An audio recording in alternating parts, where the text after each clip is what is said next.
आर्थिक समीक्षा 2023-24 के कुछ महत्वपूर्ण आंकड़ों की बात की जाए, जो कि बहुत ही महत्वपूर्ण है परीक्षाओं के लिए। जैसा कि आप जानते हैं, आर्थिक समीक्षा 2023-24 को माननीय वित्त मंत्री सीतारमण जी ने 22 जुलाई 2024 को सदन में प्रस्तुत किया।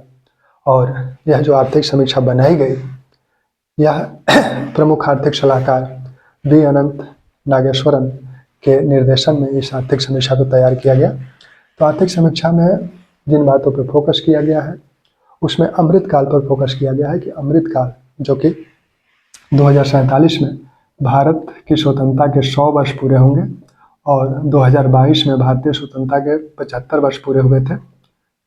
तो इस 25 वर्ष का जो ये काल है, यही अमृतकाल कहा जा रहा है, अमृतकाल। और हिंदू अवधारणा में ये अमृतकाल देवताओं और मनुष्यों की समृद्धि का काल माना जाता है। तो भारत को भी इस 25 वर्ष में समृद्धि के शिखर पर पहुंचाना है। इस अमृतकाल में भारत किस प्रकार से समृद्धि के शिखर पर पहुंचेगा, किन बिंदुओं पर हमें फोकस करना है, तो इस संदर्भ में 6 बिंदुओं की बात की गई है। तो उन 6 बिंदुओं को देखा जाए। आर्थिक समीक्षा में जो 6 बिंदु दिए गए हैं, पहला तो ये दिया गया है कि निजी निवेश जीडीपी के सापेक्ष जो अभी वर्तमान में 19.6% है, उसको बढ़ा के हमें 35% तक पहुंचाना है। तो निजी निवेश जीडीपी के सापेक्ष जो 19.6% है, इसे हमें 35% बढ़ाना है। 19.6% जो निजी निवेश जीडीपी के सापेक्ष है, उसे 35% बढ़ाना है। दूसरा बिंदु क्या बताया गया है? दूसरा बिंदु बताया गया है कि सूक्ष्म, लघु और मध्यम उद्योगों का विकास करना है। सूक्ष्म स्थानीय सरकारों, राज्य सरकारों, सूक्ष्म, लघु और मध्यम उद्योगों के विकास पर बल देना है। और इनके उत्पादों के निर्यात संबंधी रणनीति पर भी बल देना है। इनके उत्पादों के निर्यात संबंधी रणनीति पर भी बल देना है। तीसरा, कृषि के संदर्भ में कहा गया कृषि को बढ़ावा देना है, उसमें टेक्नोलॉजी का और उपयोग करना है और विभिन्न टेक्नोलॉजी का उपयोग करके कृषि को बढ़ावा देना है। साथ में कृषि बाजार जो कृषि बाजार है, इनको किसानों के अनुकूल बनाना है, किसानों के हित में इसे बनाना है। कृषि बाजारों को किसानों के हित में तैयार करना है। चौथी बात जो कही गई है कि जो जलवायु परिवर्तन है, उसके लिए जो वित्त है, उसे जलवायु परिवर्तन के लिए जो वित्त है, वित्त को सुनिश्चित करना है। हरित परिवर्तन के लिए सुरक्षित वित्त पोषण की बात की गई है। हरित परिवर्तन के लिए सुरक्षित वित्त पोषण, हरित परिवर्तन के लिए सुरक्षित वित्त पोषण की बात की गई है। पांचवा बिंदु कहा गया है कि शिक्षा और रोजगार के बीच जो गैप है, जो खाई है, उसको भरना है। शिक्षा और रोजगार के बीच जो गैप है, यानी जो बेरोजगारी है, उसको कम करना है। तो शिक्षा और रोजगार के बीच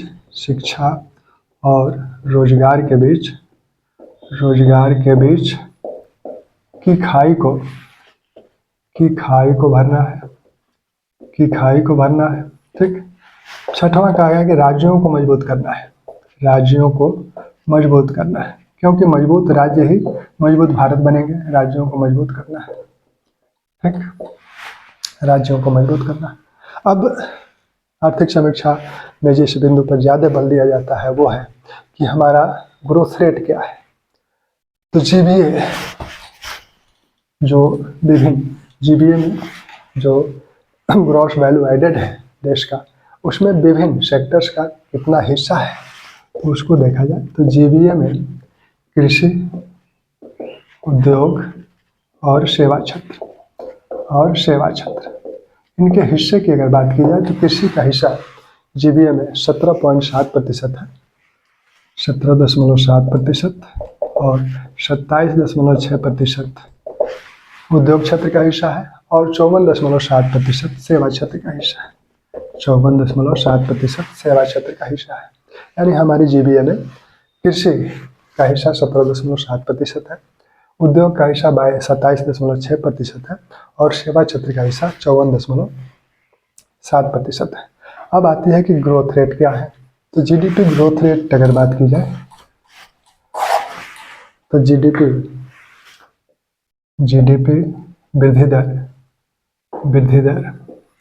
अब जीडीपी वृद्धि दर 2020-21, 21-22 और 22-23 और 23-24, 2023-24 इतने वर्षों के ग्रोथ रेट अगर हम लोग देखें तो इस ग्रोथ रेट में सभी सेक्टर्स की भी बात करेंगे और जो ओवरऑल ग्रोथ रेट है तो 2020-21 का जो ग्रोथ रेट है वो माइनस में था क्योंकि कोरोना काल है, -5.8%।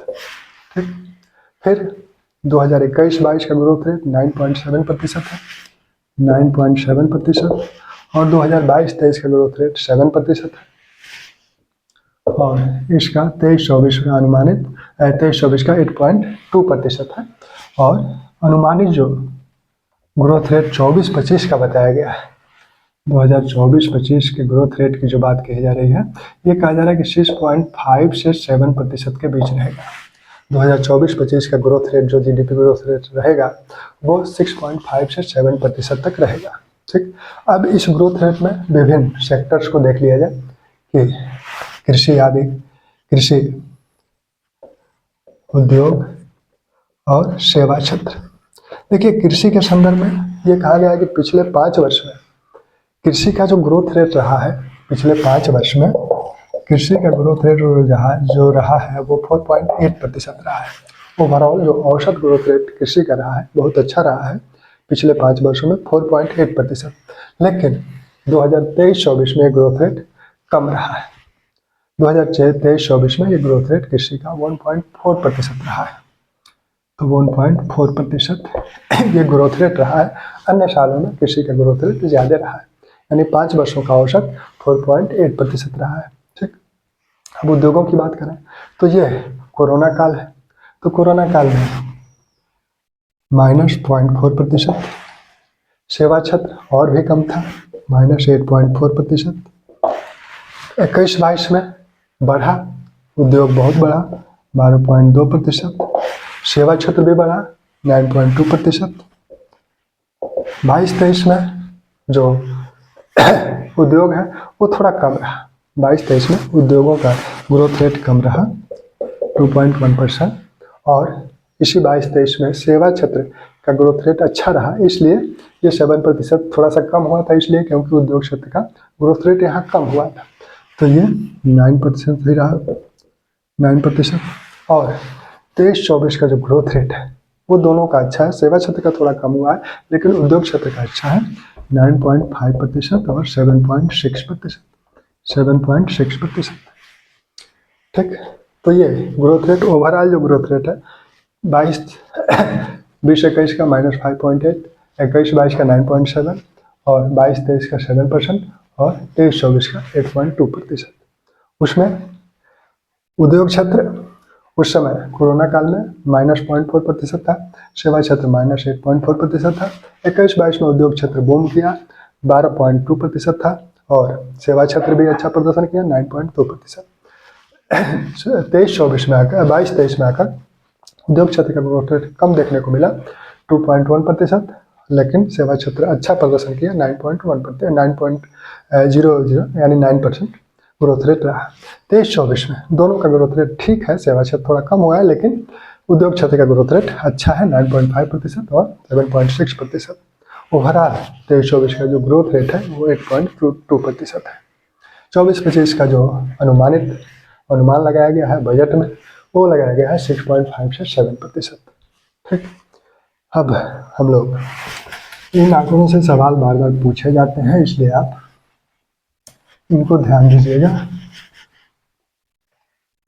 अब हम लोग बात करें थोड़ी सी कि प्रति व्यक्ति आय का जो आंकड़ा है, प्रति व्यक्ति निवल आय जो समीक्षा में बताई गई है कि 2022-23 में प्रति व्यक्ति निवल आय 1,69,000 लाख रुपया था प्रति व्यक्ति आय भारत में। 2023-24 का जो प्रति व्यक्ति निवल आय चालू मूल्य पर है, चालू मूल्य पर है, ये स्थिर मूल्य पर नहीं है, बाजार मूल्य पर है। और 23-24 में ये 1.84 लाख हो गया है, ठीक, 1.84 लाख हो गया है।